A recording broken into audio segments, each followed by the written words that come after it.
far, these have been story plots in movies that show a dystopian future where people fight over water. But the truth is turning out to be pretty frightening too. More than 43% of India is reeling under drought. We're witnessing the lowest levels of pre-monsoon showers in the last 65 years, and nearly 70% of our water is contaminated. The acute water shortage has hit headlines when a major city like Chennai saw fights break out over water, and bathing became a luxury, as did drinking water. So far, the government has promised piped water to all households by 2024 and put together a new ministry called Jal Shakti to implement this and other projects. But is the government equipped to deal with a crisis that is surely coming? To speak more on this, I am joined today by the best possible panel of experts on this subject. Amla Ruia, Indian social activist, known popularly as Water Mother; Tushar Shah, Senior Fellow, International Water Management Institute; Rajendra Singh, Water Conservationist and a Magsaysay Award winner, known as the Waterman of India; and E. Somanathan, Program Director at Center for Research on Economics of Climate, Food, Energy and Environment. Welcome to all of you, and thank you for speaking with us on the show this evening.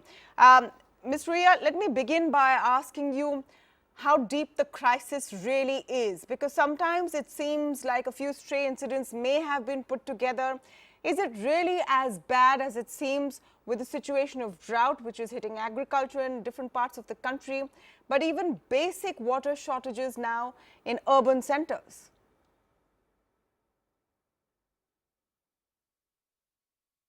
I would say that it is as bad, if not worse, than what you have portrayed, because everywhere there is acute water shortage, whether it is urban areas or the rural areas, all are reeling under drought situations.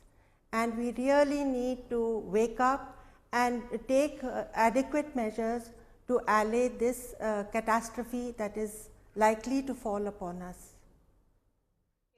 Mr. Tushar Shah, I want you to just come in on what has led to this situation. Is this a crisis that has been building over the last few decades? Is it because of the poor monsoon we've seen in the last few years, or our excessive use of groundwater? What is really built into this current situation?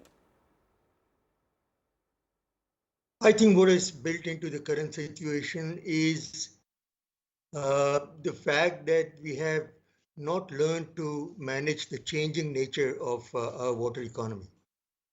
You know, 50, 60 years ago, India used to depend heavily on surface water reservoirs, canals, and surface water supplies for meeting our agriculture, domestic and industrial water needs. But today, India has emerged as the world's largest user of groundwater. And India is the only country in the world that depends as heavily on groundwater for meeting all or most of its water requirements.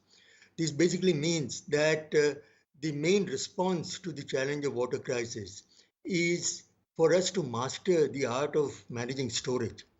You know, everywhere you manage water crisis and drought primarily by creating and managing storage.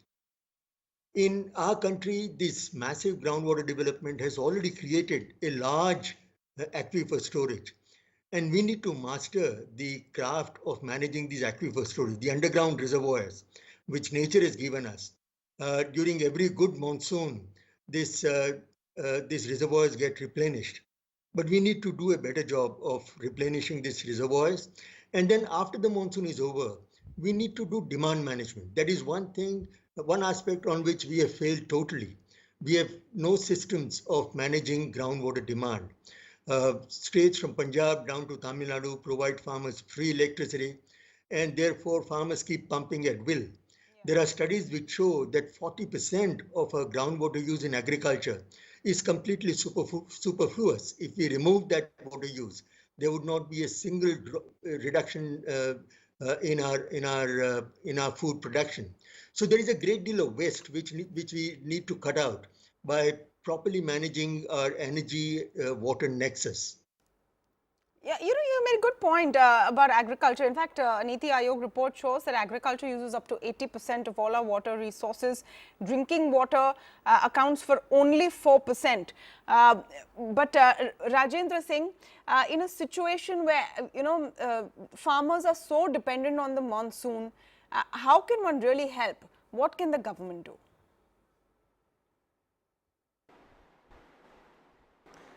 Now you can say the drought, but this drought is not a natural drought, this is the man-made drought. So the man-made drought emerging now by the our development way, what we are doing in the name of the development, that is creating a displacement of greenery, displacement of wisdom and displacement of soil. And due to this displacement, you can say the erosion of the soil, so there water is not percolating in underground aquifer, water flowing like flush flood. So where the erosion, there is the drought, there is the scarcity, and where the silting, there is the flood. So now everywhere one hand scarcity of water and other hand surplus of water. The both side we are facing disaster.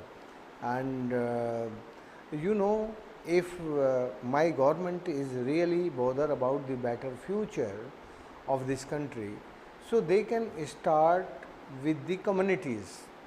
If the government relies to the community and government both join hand, and they can start the community driven decentralized water management.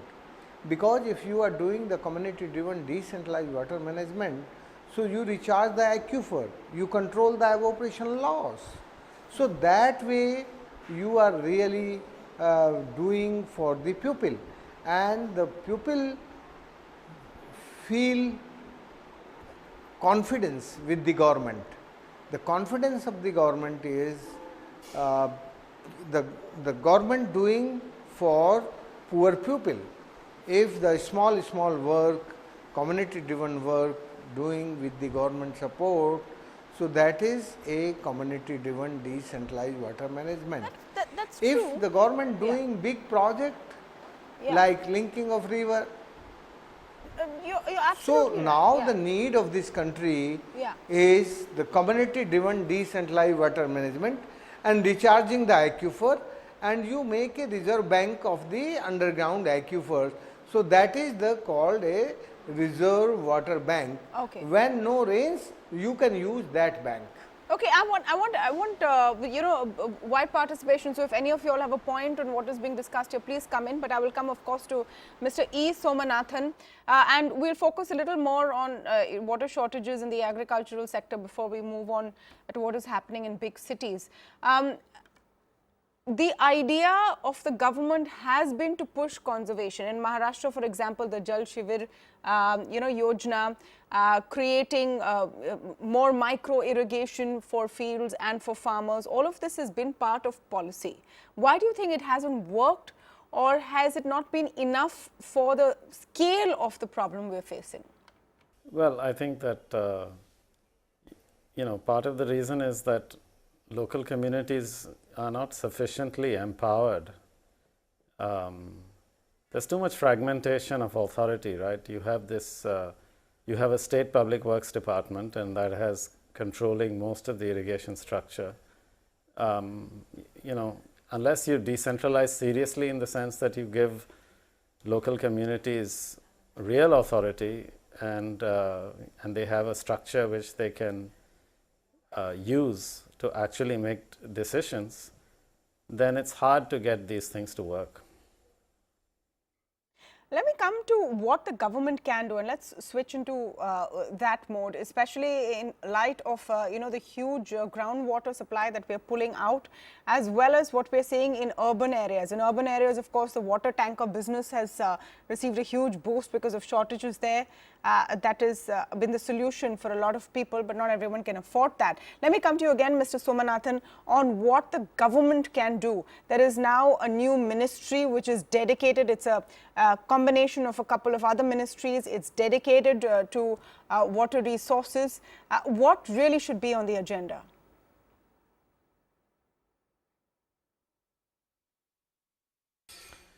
Well, we have a huge depletion problem, and a lot of that depletion is just driven by the fact that electricity supply isn't priced. So the real problem is that the government is subsidizing farmers by essentially supplying them electricity without metering and asking them to pay for it. So it's just a wrong way of making a subsidy. They should, instead of that, they should basically give them a direct benefit transfer, and they should meter and pay for the electricity. So that way they'll conserve the water, they'll conserve the electricity, but they can use the transfer to invest in drip irrigation, to shift to other investments, to move to less water using crops and so on. So it's not that you should try to take away the benefit schemes for farmers. It's just that those schemes have to be rationalized. So really the way to do this is to move to direct benefit transfer along with metering of the electricity that farmers use for groundwater. Okay, let me come to Amla Ruia. Is that going to help make farmers use, pay for the electricity they use, or rationalize those transfers, and that will help in the groundwater very dangerously low groundwater level situation?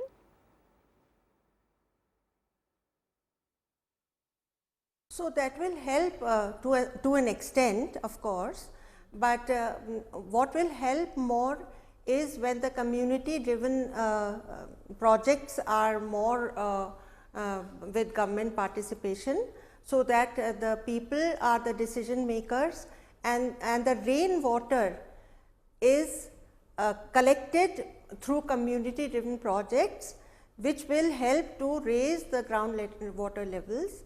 And many of the ills that beset our rural community will be taken care, as I have seen in my own projects.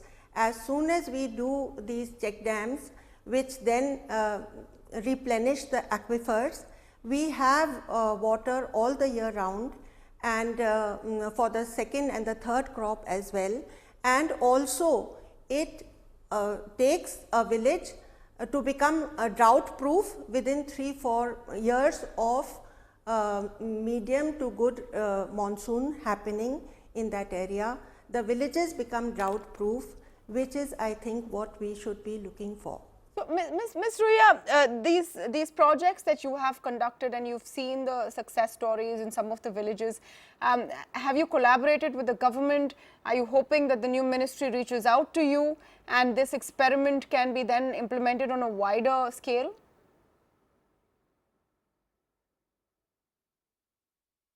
I have not taken government support because with like-minded friends and corporate groups, I have managed to do 351 check dams, helping over 400 villages to become water sufficient, and with a very small amount of expense, like 12.5 crores of corporate money and about 4 crores of villagers' money. But because I have taken that kind of support from the beneficiary society, my projects have become long lasting and sustainable, because then they take the trouble of looking after the structures, and thus they become eternal livelihood sources and can last for generations to come. Let me come to Rajendra ji. Rajendra ji, थोड़ी शहरों की बात करते हैं. In the cities right now, you have we saw in Chennai what has happened just a few days ago, and that's when it's really hit home. Bengaluru is already sort of in the danger zone. Big cities like Delhi and Mumbai are subsisting in a lot of parts through tankers. The quality of the water is not very trustworthy. Do you think that there is a lack of any policy decision that what do you have to do in the cities?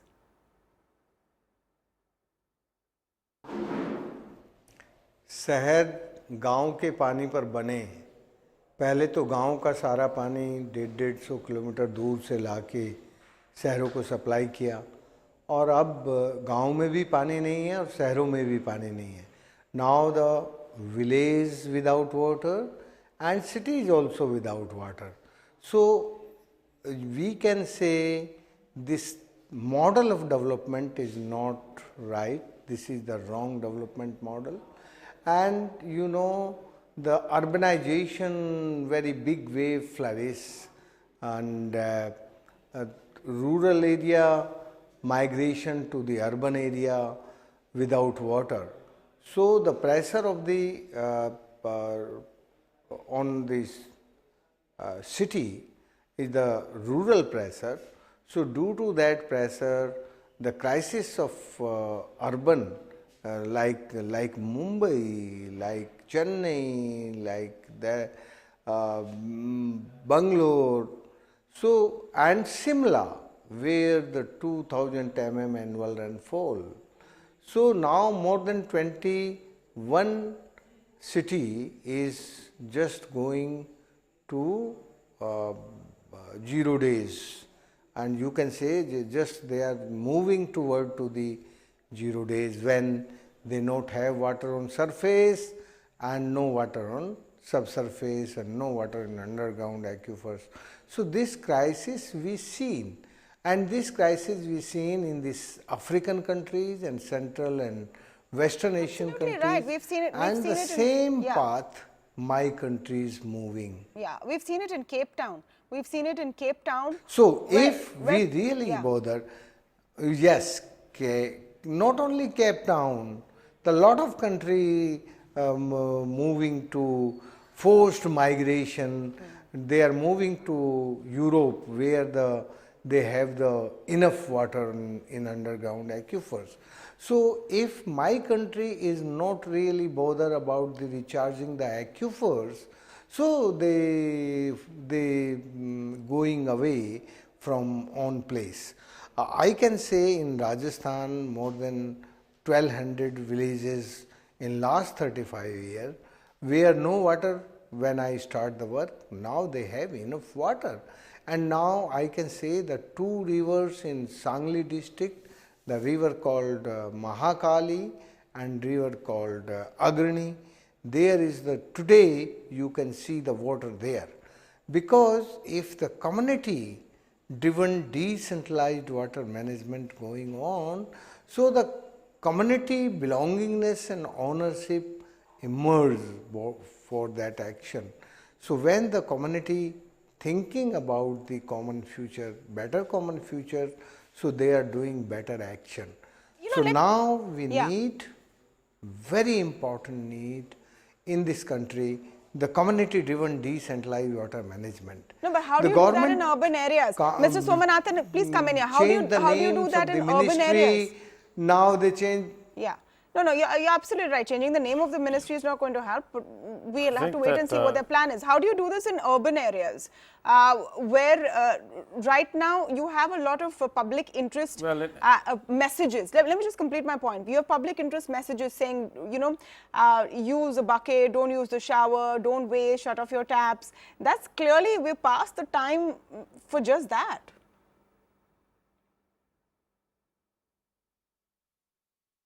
No, I think that, you know, these kinds of messages are simply passing the buck, basically trying to put the burden on the consumer. But this is not a consumer problem. This is a problem of local governance. And the fact is that our cities have really atrocious local governments. And the reason we have atrocious local governments is because these local governments historically have never had any power, right?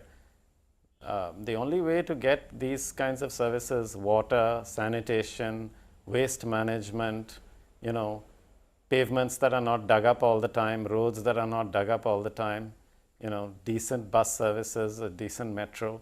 We have none of these things in our cities, basically, right? And the question is why? And the reason is simple. Have you ever heard of the name of the mayor of any Indian city, or the leader of the, you know, the name of the chief executive council or whatever it is called of any Indian city? No. You may know the name of the mayor of London, you may know the name of the mayor of Rome, but you'll never know the name of the mayor of any Indian city, and that's because they don't help count. with water conservation. The problem is we have a very over-centralized system, you know. How is that going to help with water conservation? Water conservation is one of those things, right? I mean, you know, the local government has to provide water, right? It has to make the infrastructure, it has to recycle the water if it has to arrange for new water supplies, it has to treat the water.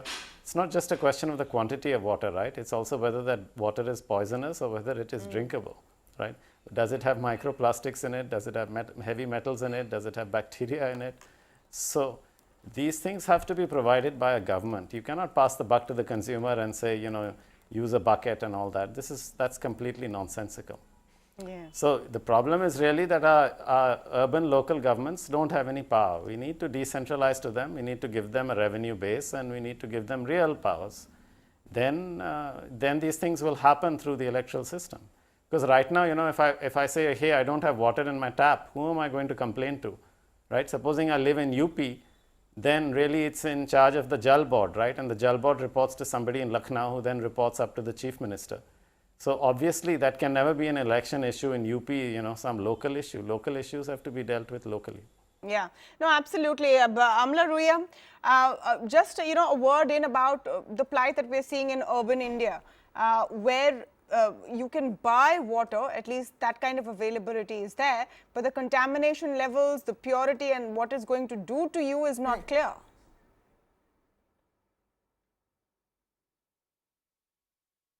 Yes, apart from that, I think all urban areas should, by law, all the buildings, all the societies should be made to do roof water harvesting, and passing that roof water through a filter, it should be available to that society through a bore well. This way, the long pipelines and the stealing of water from the villagers will also not needed to be there. So I think the real solution for the urban crisis is that by law, all buildings should be having a roof water harvesting compulsory. Okay, let me just end with Rajendra Singh. Rajendra Singh जी, एक message आप दीजिए इस debate को close करने के लिए कि अगर जल्द से जल्द एक्शन नहीं लिया जाए तो किस तरह का हम एक नज़ारा देख सकते हैं और ये किसकी जिम्मेदारी है?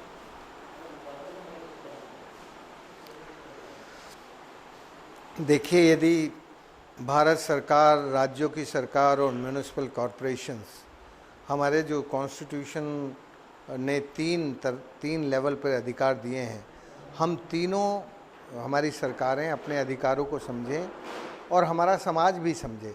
यदि हमने तत्काल जल प्रबंधन का काम नहीं किया तो जिस तरह से सीरिया में, जिस तरह से जॉर्डन, जिम्बाब्वे, साउथ सूडान बेपानी होकर उजड़ रहे हैं, वही हालत हमारी भी हो सकती है। इसलिए मैं अपने देश की सरकार से और अपने समाज से ये निवेदन करना चाहता हूँ कि भारत को बेपानी मत बनने दो। भारत को पानीदार बनाने के लिए वर्षा की बूंदें हमें हर साल मिलती हैं, उनको पकड़ के धरती के पेट में रख दें हम, ना फिर उनको सूरज चोरी कर सकेगा और हमारा जीवन खुशियों और समृद्धि से बन सकेगा। यदि हमने ऐसा नहीं किया तो our future is not save, very dangerous black future. If we are making bright future, we start today. How much taking from the nature, we give back to the nature, and we recharge the underground aquifers, and we rejuvenate the rivers, and we create a greenery, and we stop the soil and erosion, and we can make the flow slow. Right. If we can make a flow slow, so we can rejuvenate the nature. Yeah, huge message there. Thank you so much, Rajendra Singh, Amla Ruia, and of course, Yes. Mr. Somanathan, for speaking with us today and for joining us on the show. I hope all of you have enjoyed watching this and understood the importance of this.